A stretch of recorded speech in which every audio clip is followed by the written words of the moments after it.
What's up, everybody? This is Gary Holt from Exodus and formerly from Slayer, and you're listening to The Razor's Edge.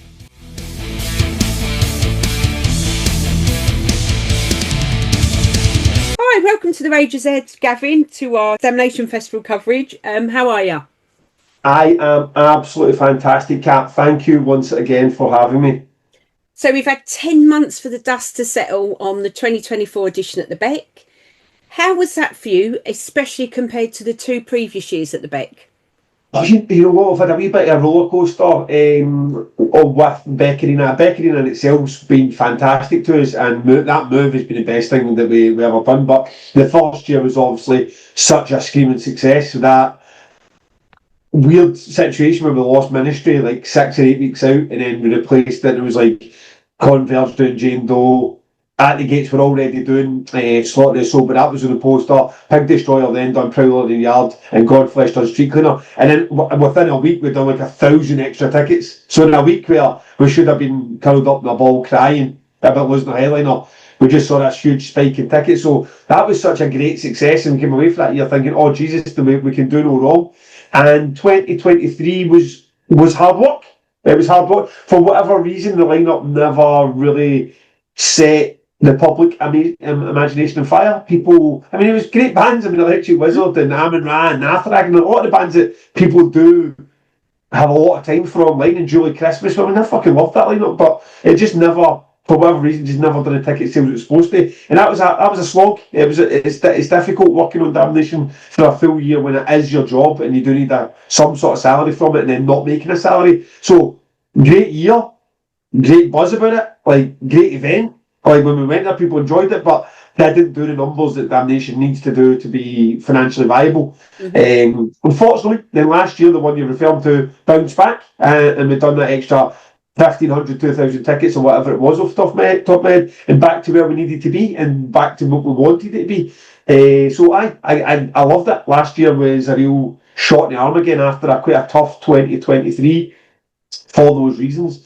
And now, fucking, when you've seen yourself, Kat, it's 2025 has been on fire. I mean, I'm not going to survive. I'm just being honest. I'm not 25 anymore. I feel your pain. And then we added a wee night of salvation on there as well. So just to make it 3 days. We'll get to that in a bit. Yeah. I bet. Why did you decide to do the 2 days? How did that come about? Because you've historically been 1 day, night of salvation. Now you're chucking 3 at us. Right, okay, well, but just look, you can't have it both ways. You can't say it was 1 and then it went to 3. If you're going to do that, it has to be it was 2 before, because we've had Night of Salvation and quite an upscaled version of Night of Salvation the last 2 years. And there've been fun nights. We've been there, we've had a great time, but again, they weren't doing the numbers. They were being propped up entirely by Damnation. So, I mean, those Night of Salvation by themselves in that arena was a money-losing venture, propped up by Damnation, the other side that was making the money. So at some point you go, right, okay, maybe a 6,000 cap arena for that kind of event is just not where it's supposed to be. So we this year get into it, we're like, okay, it's the 25th anniversary, how do you market, how do you make it different, how do you celebrate the 20 years? You go, okay, well, I've always looked at other festivals posters over 3 days, and people going, oh, this lineup is unbelievable, unmatched, incredible, and I think I agree, but give Damnation the opportunity to have an extra day as well and see how many bands we can put in a poster, and you'd be impressed with what we could do as well. And that's what we've done. So we got, instead of it's normally 28, so it's closer it's closer to 50 bands now anyway, rather than half that number. And I think it's an impressive lineup, and obviously the fan base thinks it's an impressive lineup too, which is why I've sold so many tickets. So the original thinking, really, just to answer your question, was 2 days because of the 20th anniversary, and then Night of Salvation again, as you say, we'll come to. Has always been the build-up. I mean, it's been there for 15 years now in various forms. It's always been something to do the night before Damnation, whether it's in a 200 cap pub or in the arena. So that's there also for those who have managed to come to all 3 days. I'm sure it'll be a tough slog. I've booked Monday off. Yeah, I can't go in Monday, but there we go. So how much of a risk is it for you, both financially and otherwise, booking those 2 full days? Yeah, I mean, yes. I mean, it would have been. It's funny to answer that question now in hindsight because day one kind of took that risk away because we put the tickets on sale and we've done was like 1,500 in the single day, and at that point with the 2 days or the full price ticket being two full price tickets, it wasn't like any blind bird or early bird special with it. That was the price it was going to be. It was really comforting, I mean, because there's still, I mean, needed more than 1,500 tickets to make a break even, but what a start! I mean, at that point you're like, right, okay, it wasn't 400 tickets. It was like a rejection of the idea. 2 days is not for us. We don't want this. With 400 tickets sold in New Year, we're really struggling because you're pinned your hopes to this and you're booked the bands to play both those days. So if that had been the first day's reaction, like 400 tickets, not 1,500 tickets, I would have been panicking, to be honest with you. But it wasn't that. It was the 1,500 tickets, and I was like, right, okay, this seems to be going in the right direction, and never really slowed down that much. To be honest, the sales just kept coming.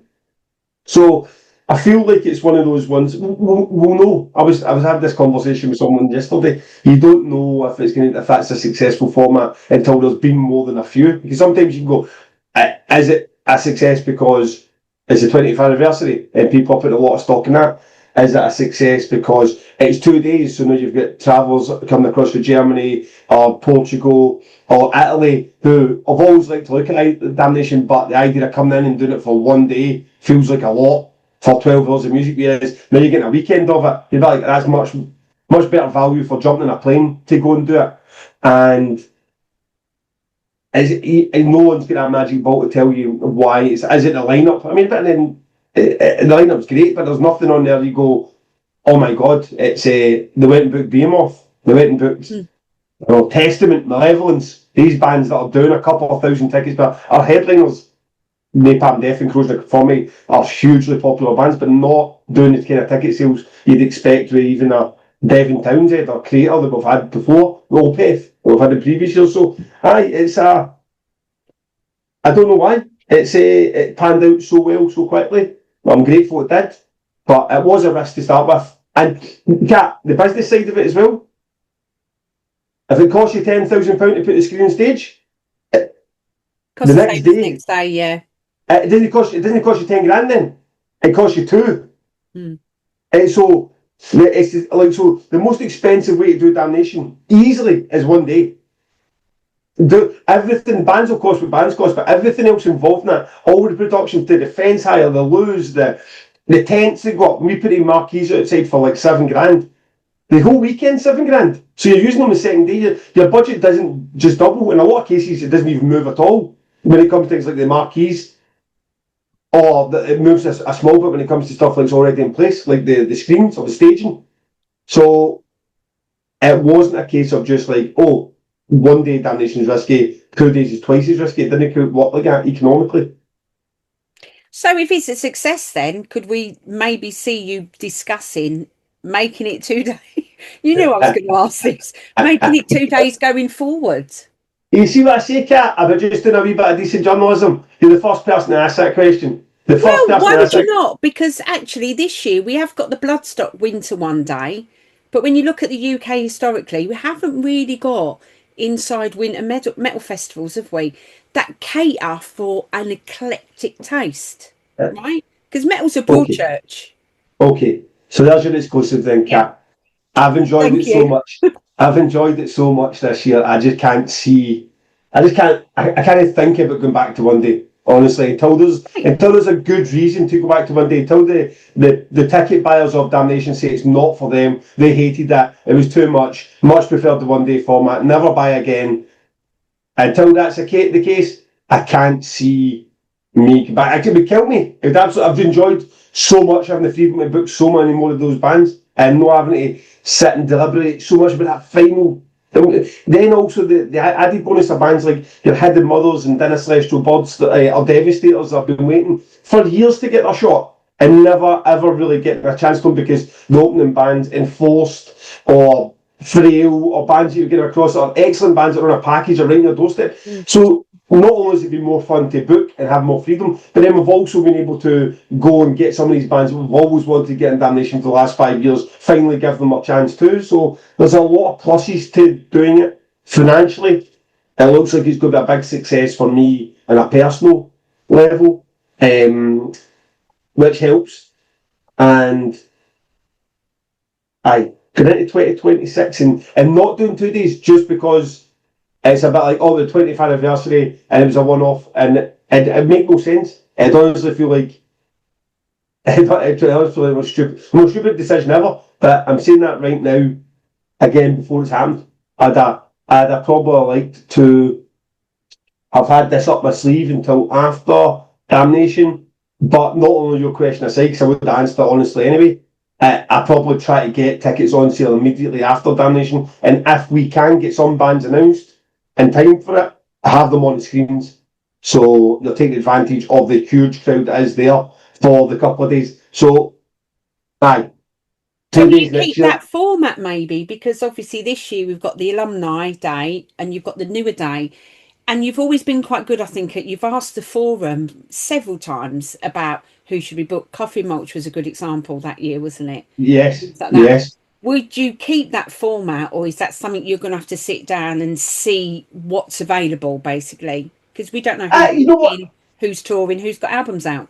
It was very deliberate. It was very deliberate this year because I wanted that. I wanted that Sunday to feel like a real celebration. I wanted to do the Sunday with the bands who had been with us throughout the years. Dano Nathrax, Napalm Death, Amon Ra played multiple times, Primordial played multiple times, Raging Speed Torm, obviously getting bands back like Stamping Ground and Code to come back and play. It was like, I felt that was important, and maybe it's a theme that's only important in my head, but it was, to me, it was like, it is a celebration of 20 years. These are the bands that have made Damnation what it is, and it'd be good to celebrate that day with them. So that was the reason for that, such a contrast between the Saturday with so many debuts and the Sunday, when I actually, it's the first time ever I've just booked as if I didn't care how many times the band, in fact, however many times the band had played before was kind of an added bonus. I was trying to get the bands like Nathrak and Speedhorn that played most to come back and play again, because that was the whole point of that day.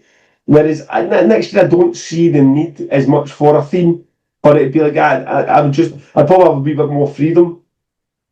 So linking back to what you answered earlier, you could maybe then give more British bands a chance, like you were saying, the Hidden Mothers, the Devastators, yeah. So some of these, it was a weird one as well, Kat, because the ticket sales were almost identical in the day sales. In my head, I was like, it's weird because I can see the argument for both. I can be the whole Saturday's the most exciting because you're Perturbators and Death Heavens and Orbit Cultures and they're red hot bands doing debut sets, Corrosion of Conformity, even doing debut sets at Damnation, something you've never seen before at Damnation, with these bands that are selling a lot of tickets.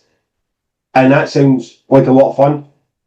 But what also sounds like a lot of fun is Amon Ra, Pig Destroyer, Anonathrak, Napalm Death, Primordial, Onslaught. I mean, that's just your main stage. That is just the main stage. And you're not getting started on the Vig Dudes and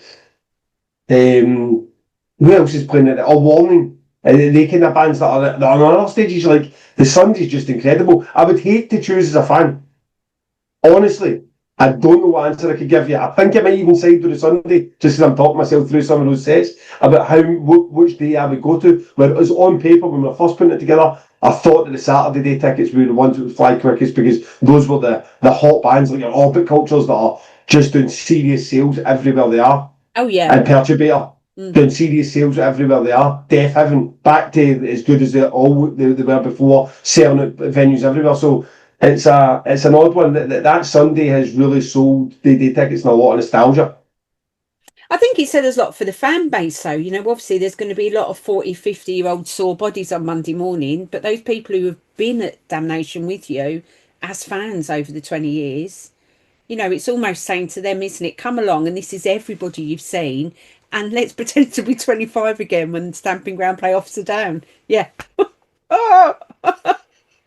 I know, right? I mean, it's like there's so many. When we speak on, they're letting the fans choose the set for the first time we've ever done that. So Thumper, it's all right.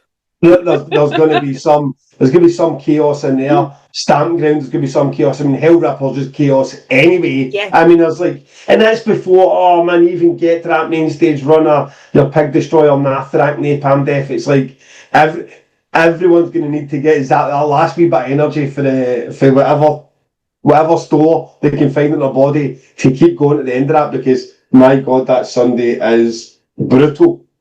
Maybe Mr. Scarlett should pop along with his little electrolytes. Yeah, we electrolytes. You'd do a killing, definitely. So you've been really open on the podcast of trying to book Malevolence, but obviously they've got this tour. Is there anybody else that you really wanted for this year that might have slipped through your net a little bit? Yeah, absolutely. I mean, Jesus, there was a list of bands that it felt at one point we just couldn't get anything to stick. So obviously we did want Malevolence before the unfortunate clash with us. We'd liked Dreamlong to play. We would have liked Baroness. We went for a while hoping that we could get Baroness. Would have been fantastic. Yeah. Thou is now a running joke. It's like they ended up playing somebody's shed in Glossop. Then instead of, it's not like instead of Damnation, we're clearly there for Roadburn, and a bit you're like, I mean, this band that we cannot get over for love nor money were like playing the Duck and Pheasant and Villages round about the England. So they're another one, and then you get lots. It was an endless list. At one point we were in for trying to get Acid Bath to come across to it. At one point we were in for Dillinger Escape Plan to come to it. At one point we were in for, Testament, that tour, the Testament Obituary tour, that was almost rooted with Damnation in mind. So we'd have got that too. So we took a lot of hits this year. To be honest, there was more rejection this year. Ironically, which is how it's all panned out and how the tickets. So there's more rejection this year from bands than we've ever had at any of the Damnations. Yet here we are, a few hundred tickets away for selling the entire thing out. Going to be a busy weekend. It will be an unbelievably busy weekend. And then if somebody complains, will come back. Because there will be a time, like for Warning maybe in particular, that third stage does reach capacity. And it is what it is. I'm not going to put it into an arena. The smallest rooms, almost 2,000 capacity. I can only do so much. You can't put every room in 10,000 cap. So if you need to see a band, make sure you're there to see them. I guarantee before that band starts, there's plenty of space in the room. Don't wait 10 minutes until they get started and decide you finish your pizza and then you're going to go and see the band, the reason to buy a ticket, because Leeds and Reading don't care, Download don't care, Glastonbury doesn't care, and it's unfair to just put it on the smaller events and go, oh, we used to make sure that every single band that I liked were all playing the main stage. It's just not possible. No, I agree with you. And those of us who've been at Leeds know that pain, that you have to leave 45 minutes before to get down those stairs and get in. Getting that. If you've never been in, we would end up getting called the Pyramid. It was mine for a while when it was Pyramid. Yeah. If you've never went through the pain of trying to get the Pyramid to see one of your favourite bands down there, then no pain. You know no pain. Right? Definitely not. So this year's been a bit odd, hasn't it? The big summer festivals have sold out like really well. Did that give you some bit of a boost of confidence, thinking, right, okay, Bloodstock's put on sale, all the others are on sale and they're selling out. Maybe this year, I'm gonna do it. Do you know, it's such. I mean, I love to see that. Because this situation are both those System of a Down dates sold out now? Are they on sale yet? I'm not sure the second day sold out, but personally, I was really shocked they sold one. I mean, but that's how bizarre the situation's got. I mean, System of a Down have not released music in 20 years, and they have not released good music in 20 plus years. And they were on like the Leeds and Reading bill, like his main support. I think it was to Green Day in 2013. And by that point, the interest was already waning. I mean, I was there. It was wet that day in Leeds, but I remember it just being a bit of a damp squib watching System of a Down in 2013. Nothing has changed for that band. Nothing in the world changed. Never released a single song. They never had a cracking story to tell. There's nothing. This band that were doing arenas, and okay, fair enough, headlining big festivals, are now going into Tottenham Stadium and selling 2 nights in a row, like who, fucking Taylor Swift. It's like, it's insane. So when you're looking at these things, there's no rhyme or reason to it. Korn and Deftones, I've been to see Deftones a billion times in Glasgow, everywhere from the Barrowlands to the lower halls, the SECC and everything in between. And now they've sold at the Hydro 13,000 tickets in a day. Yeah. In one day. They never even had their new album out by that point. So, but a lot of people say, oh, so it's just TikTok. Is it just TikTok? Is that the truth? Is it the nostalgia that we all miss? And I think we've all probably, I think it's nostalgia, and we're all a little bit older, we're in our 40s and 50s. Maybe we've got a bit more disposable income. Maybe, but then why for those particular shows, but not for all the local deals, not for the? I mean, why don't let's pick them? Why is Radar not sold out? Why did Uprising not sell out? Why did when Cosmic Void not like they would? If the crowd's just a bit older, we've got more disposable income. Why is Damnation not as we speak right now? Yeah. And okay, ticket sales are incredible, but why haven't? I mean, there's fucking. Talk about nostalgia. I mean, does it get more nostalgic than Closing the Conformity and Napalm Death at the top of your poster? Oh, I know, Why yeah. is it? Yeah. Why is it in this very narrow, not niche lane, but very narrow of the genres? These new metal or new metal adjacent bands, Korn, Deftones, System of a Down, they're just coming back and blowing the doors off sales that they probably can't even muster them. I mean, System of a Down must be wondering what the hell. I mean, apparently they hate each other, but if you're going to fill stadiums, you can go on, when you have your own tour bus, I'm sure they'll keep themselves separated until they get on stage for that amount of money. So it's insane. But I look at it and I go, okay, well, good.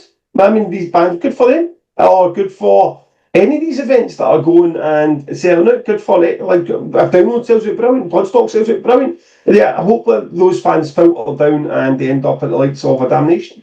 But yeah, I don't think there's much to say about it. Like, because they sell out, is more likely for Damnation. So I just think that we're still a wee bit out that bubble in the same way that those events that I mentioned, like your Radars and Uprisings and so on, are also out with that bubble, and they're probably sitting there going, oh, where's the ticket sales for us who are booking these bands also? You're still a little bit almost secret, aren't you? Yourself and some of the other events, like a best kept secret almost. Yeah. Yeah, absolutely. I think I made the point in the pod last time we was having that go about the press and the lack of sort of, I don't know, determination, skill, talent, whatever way you want to put it. They've got just a hand out, or even the more established press, your Crangs, your Metal Hammers, where there is talent, but there seems still to be a sort of, I don't know, not disinterest, but maybe just a bit of apathy about the whole Damnation. We are now, if Psycho Las Vegas is done, we are the biggest indoor metal festival in the world. It's not Europe anymore. The only one that was bigger than us at 7,500 capacity was Psycho Las Vegas. Unless someone out there can tell me another festival in the world indoors that I don't know about, but there's no real. I think if it was a French or a German or an Australian festival, there'd be a lot more hype about it. And I know that we don't play the press game very well, and we don't align ourselves that great with we don't have a PR agency or whatever that's fighting that corner for us. It's me. But even still, I mean, if you're doing your job and you give a shit about your job enough, I suppose you're doing what you're doing right now and asking me to come on here and get the story. So what is happening next year? What is happening with the biggest indoor metal festival in the world that's on our doorstep? Is it 2 days next year? Yes, it is. Okay, brilliant. Let's move forward to that. Is that more or less interesting than, I don't know, some bands' countdown to their latest EP? I'm sure it is to 6,000 people who go to Damnation. No, I couldn't agree with you more. Night of Salvation, I'm going to ask you. It's sold out in minutes. We've obviously got some tickets. No messing about with you guys, is there? Never, you know that. We know Dead Guy, obviously self-confirmed. Thank you, Dead Guy. Any hints you can give us? You've got that. Do you know what I will say? Everyone seems to be enjoying the fact, like the bands involved seem to be really enjoying the fact that they're that it's a bit it's something new. There's no pressure on anyone to do anything. Yeah. There's just like the bands don't need to promote it. We don't even need to promote it. The fans that are coming along, I mean, a lot of fans that are coming along, I think they would have taken 4 local bands, to be honest. They wanted the night out.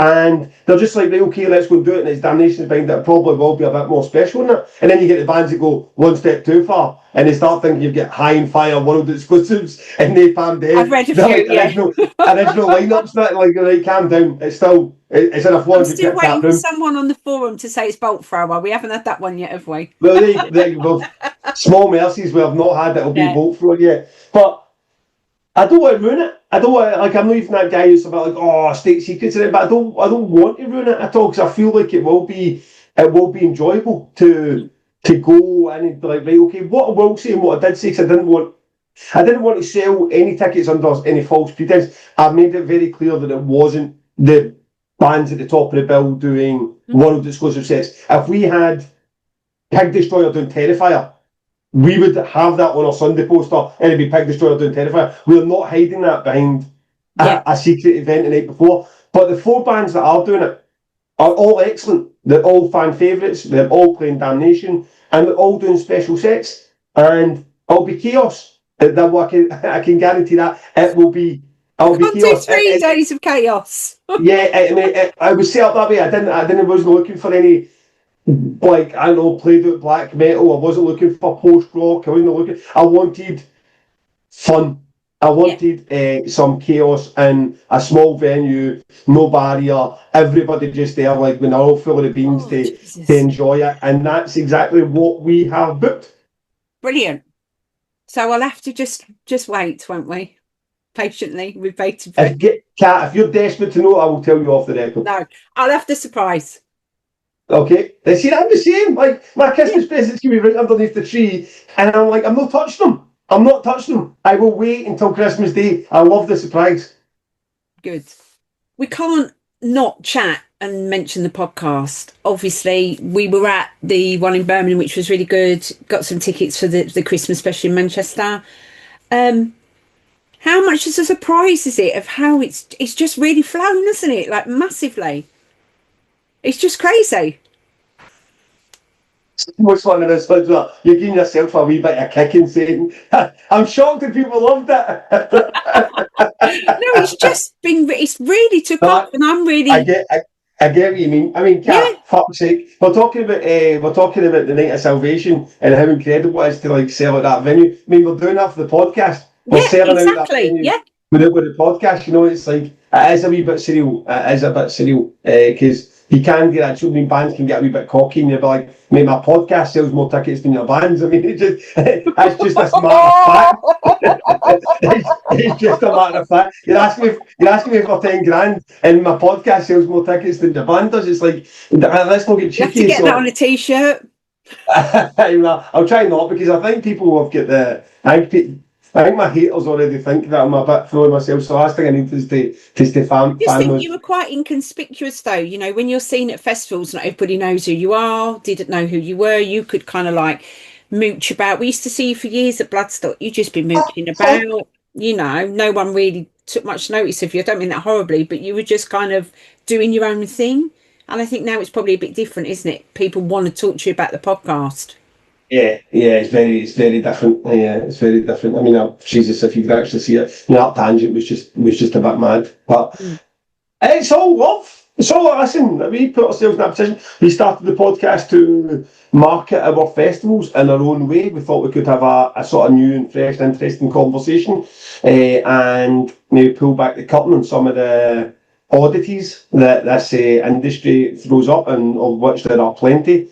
And people, it struck a chord with them. It's like, you're not like, Damnation Versus, the one I'd done before, was reasonably popular for what it was, but it was guest led. It was, you tuned in if you were a big fan of Napalm Death, but maybe didn't tune in if you were a big fan of Ghostbath. And that was a wee bit frustrating, and guests, by their nature, are frustrating, especially with the artists. So, I'd give it a bash with James, and it did, as you say, took off like a rocket. It's done well since day one as well. That's a big surprise thing. It wasn't like we were in it for, like, grinding away for 3 or 6 months trying to get anyone to listen. Like, day one, I think with the combination of all 3 festivals and people who already enjoyed Damnation Versus, I think it just set it off well. And once you get a good starting audience, all it needed to be was decent content, and then they were going to tell their friends, have you heard that podcast where the 2 promoters are on telling fucking state secrets? And that was it. So we've noticed a bump as well since Art Tangent and Trees, where we've done the live ones. I think there was a pop-up, people talking to us and then going, oh, well, I've not actually heard the podcast, or the partners saying, oh, well, maybe that guy seems like he's quite reasonable. Big James seems like a handsome big chap. We'll check that out. I mean, doesn't happen so much for me, Cat, but Oh dear. so that's the long and short of it. I've really enjoyed it. It's become James was a big question mark. The whole thing. I am not afraid to say it was my idea. I did talk him into doing it. He wasn't that keen in doing it. He couldn't really see what the benefit was for the festivals, and now he's all in. I mean, he's like he has plans ready for the next episode before I even thought about it. So he's become quite a valuable co-host in the whole thing. So I'm glad he's enjoying it as much as I am, and especially the live tour. I mean, he would have us going through Germany to like 8 people per night if he could get away with it. He loves it that much. But I'm a bit like, nah, a couple of nights a year or maybe a week a year will do me fine. And it did do really well, didn't it? And there was a lot of interesting questions asked, by the audience, which I think they appreciate being able to have. Because I think sometimes when you look at people who are in the industry, bands, PR, they almost look like not untouchable and unreachable, but you can't really have a conversation maybe and get an honest answer back. And I think you guys obviously are telling things maybe you shouldn't in some episodes. Yeah. Yeah, and I mean, don't get me people wrong. are able to ask you, and you're saying actually this is how it works. The Q&A bits are, I mean, the Q&A bits are absolutely vital to it. I mean, we have got full episodes that are just, they're based on the Q&A. I mean, Yeah. 1 in 4 in the month is based on questions that we just don't get to when we're tackling other topics. And when we went out on tour, on the live tour, we had the second section, the second 45 minutes of live show was a question and answer session. And I have to say, it was absolutely brilliant.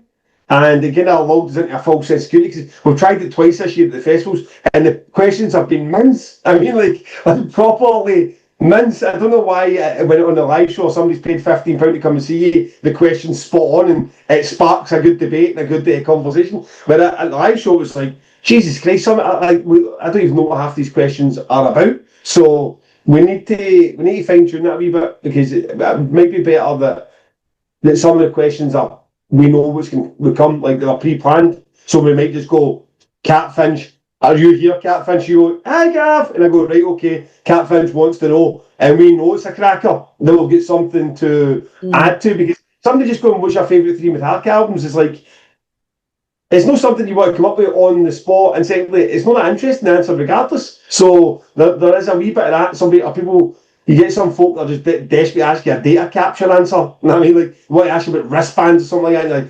And maybe there is an interesting answer in that, but James doesn't know it because he's got another part of his team that doing it. And you don't want to be up there on stage going, I don't really know that, or I need to get back to that. You want it to flow. So sometimes it can break down a wee bit. But on the live tour, the dates where people had paid to come and see us, some of the questions were the best bit about the whole in Manchester, Glasgow, Birmingham, some of them were absolutely brilliant. Yeah, definitely in Birmingham, people, I was one of them. There wasn't time to answer a question because they ask a question. There were so many people asking. So it was exceptionally busy, wasn't it? Yeah, you have your time with me now, Kat. You've got it all yourself, right? You ask as many questions as you like. It's always going to be when a bolt thrower coming back. You should have that. Unfortunately, never. We tried to ask the question again, even if they would come along in some sort of like just be their capacity, and even play music if they wanted to have a stall, anything to sort of just mark the occasion with us. Yeah. And they're just, I don't think they're in that space as a band to be even thinking about functioning in any sort of capacity. So, unfortunately not. Yeah, I think if you miss them, if you weren't around at 2014 Damnation, I don't think you're going to see them again. No, I don't think. I mean, I don't think at all that they've any interest in being a band. No. I mean, we never even. To be fair, if I maybe answered that clumsily there, we never even asked them to play a show. We were just asking them, would they like to come along and have a stall and maybe raise some money? They're always a charity, like focus band. Would they like to use Damnation's platform to raise money for their charities that were close to and be there as people, not musicians, and enjoy the event because they obviously helped us out greatly in 2014, come along headlining that show and be part of the Damnation history. So it'd have been great to have the remaining members that both were in the building, but it wasn't. They politely declined. And all the people who thought the Dragged Into Sunlight merch queue was big, they haven't seen a Bolt Thrower t-shirt one, have they? I mean, when I dragged it, Sunlight merch queue was big, but it wasn't a mosh pit. It wasn't. That was an experience, wasn't it? Definitely. So you were saying earlier that you want to maybe announce possibly are you anywhere near having anybody to announce, or is that kind of like you're trying to put it together, but also getting the festival ready within 7 weeks? It's annoying actually that I don't like doing this full cat. I don't like this is I would much rather just nail this festival. Mhm. It's something about me still thinks it's just so presumptuous that the festival's all going to go and it's going to be fine and there's nothing possibly. It just always feels to me like you're just tempting fate. But the industry is what the industry is, and agents and bands and managers are now working so far. If I wait now, like I sometimes when I start even thinking about booking bands like in February of the year, and see if we started approaching bands in February of the year, we'd be laughed at. We would be absolutely laughed at with the bigger bands, the type of bands in the top 3, 4 slots. Those I mean, we're getting there's tours now that have been offered for the last 6 to 8 weeks that are like the lower half, almost open slots on the stages. Now that's the level of for next year. For 2026, they're asking, would you be interested because we're good with this? And these bands are like bands that are going out for a few grand. Not the bands that are getting 20 or 30 or 40 grand that are planning these. So to try and to not have any conversations going at this point would just be suicide for getting into 2026. So I unfortunately can't I'm much further along than I'd actually like to be because at the minute there is quite a lot held. What happens, what I don't like about this working in so far in advance is a lot of it's like 99.9% will come back to you when we'll get the go ahead. So there's a lot of stuff just sitting at 99.9%, which can't be announced, which I can't actually put up on the screen, but it's almost certainly going to be at Damnation 2026. It's just a case of, I just need to get, because I'm working so far ahead, they need to do it with the rest of the promoters. The promoter in Germany, the promoter in France, the promoter in Portugal, all need to be on the same page 14 months in advance, 15 months in advance. For bands that I'm not talking Metallica here, we're talking like club level bands. So, I would say, I don't know, like provision, maybe 10 bands that are pretty much definitely going to do next year. Maybe if you put the ones that are like, get a bit of question mark beside them now, but there's discussions going, maybe closer to 15 to 20. It's like, it's a lot for next year's Damnation. It's already bubbling away and a lot of really good stuff and stuff that I'm excited about, but I don't want to be excited about it. I want to be excited about getting this year's Damnation tied up and done properly and then turn them. I don't even mind if it's the following day after Damnation, but this idea of just this booking bands at the moment, 14 months out, it feels like it's messing with my head a wee bit. It's almost like it's not giving you a chance to enjoy what you put on this year because Yeah, you're I mean, already worried, not worried, but you're looking forward so much all the time. yeah, we had ticket sales going on in March and April. Like, that's what it used to be, Damnation 2013, 14, 15. We'd like, I remember one day, it seems to split in my head, like April 11th or something was like on sale ticket date for one of the festivals. Like, that's madness now. I mean, if we don't get the tickets on sale, we probably won't do the Monday, because I don't think it's very fair in people that they can't even get themselves out of their hotel rooms and to where they need to be, and you're already putting ticket sales on. I think you should at least give your own fan base the time to get back and get over the hangover before you put tickets back on sale. So probably it'll be the Tuesday morning then, the 10 a.m. or whatever, the tickets will go back on sale. And for that point, you're back in the hamster wheel. You're absolutely back in the hamster wheel. And that's a job that never, or that's a focus that never leaves you no matter where you are. At bed at one in the morning, get out of bed at 9 the next morning, you're always ticket sales are always in your mind as a promoter. Are we doing well today? Let's check in. And you're like, you can get into a wee bit of an addictive habit of just checking ticket sales too often, which isn't healthy because it doesn't change anything. The ticket sales is going to be what it is, but you just can't help yourself. And I used to enjoy having like sort of December, January, February, not having that in my mind at all. But again, the utter business suicide to not have the tickets on sale. Because look what we do, like 1,500 tickets for the following year, and it's blind. That's with no bands. So this year we might actually have, if I can get these deals, the 99% deals to the 100%, may actually have those bands on the screen and telling people like get ready to get your tickets on Tuesday. Who knows? Maybe we could bust that 2,000 mark and have the third year festival sold out in 12 hours. Well, we'll see. But We looking will. back on those 20 years, it must bring you some comfort to know this year, Beck's not far off selling out. And when you've had the lean years, a lot of people talk about your lean years, but 2009 always springs to mind, doesn't it? It was a really good lineup. It didn't sell brilliantly. I remember seeing you at Bloodstock. You were like, now I'm going to lose my house at this rate. But you must feel a real sense of achievement, you and the team, though, that through those times you've kind of grown it. And you are, as you say, it is 3 days this year. I mean, I'm probably not much time to digest. This is definitely a post Damnation 2025 question. Like, right then, Gavin, how do you feel that actually happened? Because at the minute, it still feels a lot like that whole. I keep you back to that fantasy phase. I've done this a long time now, but when it's all just in paper, when it's all just numbers and characters on screens and contracts, that you don't process it the same way you do when you're standing in that balcony and you're like, 2 days of it, how did I feel? Was it too much for me personally? That by the Sunday night of man tears, waiting for Napalm Death to finish, or is it the greatest experience ever? That I'm a bit like, I appreciate it so much when we do celebrate it. It's as a guess at the moment. I suppose it depends on how responsible I'm going to be over the weekend, how much I'm going to treat like work, and how much I'm going to treat like one big personal party. Hopefully, it'll be somewhere in the middle, and I hope that I say to you that it was. I did manage to take it on. Like, you know what was weird? Because I feel like I'd done that on my wedding day. Because I knew that my wedding day would be over like that. And I remember saying to my wife when we were sitting at the top table at the time, take it in, because everybody's here for us to celebrate this occasion with us, and it'll be done, and we'll never do this again. So, like, I remember at that moment saying, I know how quick this is going to disappear. And now I feel like my kids, my son Niall, he's still he's in 6th year at school, but he's first job. So he's got a job that's come in, and he's just had his induction today. Like, mate, it was only 2 minutes ago I was dropping you off at the Primary 1 gates. You know what I mean? So I'm getting better. I think my life makes you a bit more true to just take it in. So I'm hoping that the 20th anniversary of Damnation, I realise that too, that it is only 2 days an entire year that I work towards, and you get a chance to just enjoy that rather than, I don't know, searching for towels for a band. Or being radioed about something that you don't need to be. Well, you know what, Kat? I was good last year. I just took that earpiece out. I was like, good. I'm paying so many people. Or hiding in the gents' toilets in the boxing gym for 5 minutes piece.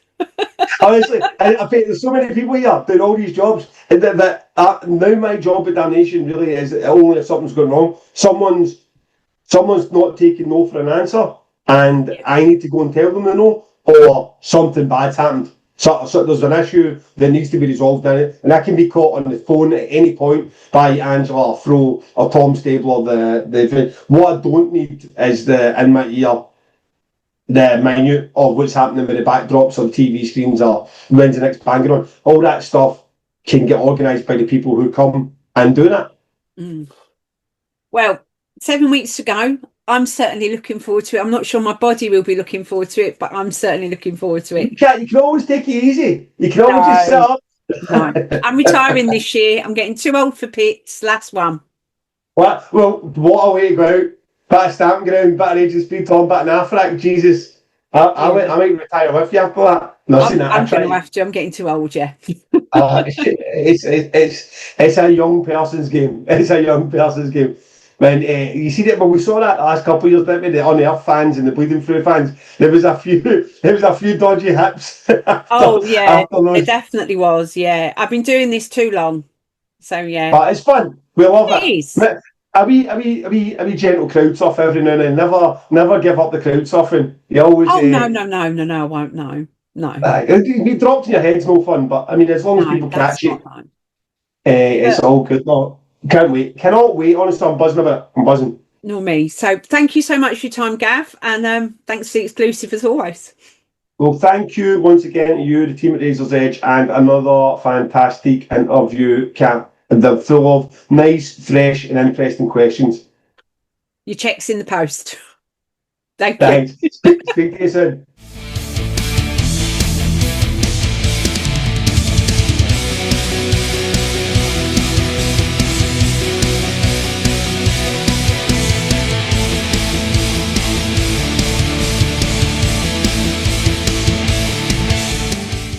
For listening. Make sure you keep up to date with all of our interviews by subscribing to our channel. For all the latest news, reviews, interviews and more, head over to our website www.therazorsedge.rocks.